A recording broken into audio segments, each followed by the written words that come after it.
A voceira nacionalista tivo ocasión de coñecer as instalacións do Pazo de Rianxiño adquirido polo Concello de Rianxo por importe de 1,6 millóns de euros. A intención do Executivo local é cedelo á Administración Autonómica para desenvolver aquí un equipamento social de carácter público do que xa ten elaborado un anteproxecto. Un equipamento comprado cos cartos de Rianxo, especificamente e íntegramente, para poñer a disposición para a creación dun equipamento público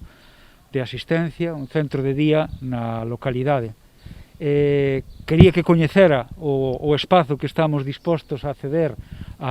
neste caso a Administración Autonómica para que desenvolva aquí un proxecto, un equipamento social centrado nos maiores, para as persoas maiores de Rianxo e mesmo da Bisbarra, centrado no que é o centro de día e mesmo tamén unha unidade de Alzheimer e de demencia, que é o proxecto que tamén temos encomendado e encargado para esta actuación. O BNG considera que o Goberno da Xunta está a discriminar os veciños de Rianxo que levan 5 anos loitando por contar cun centro de día, servizo do que xa dispoñen o resto de municipios da comarca. Esta é unha competencia que ten a Xunta de Galiza e, polo tanto, non sabemos que máis ten que pasar para que o Goberno do Partido Popular, o Goberno de Feijóo, mova a ficha e se comprometa a construir, a habilitar ese centro de día neste Pazo do Rianxiño, porque o Concello pon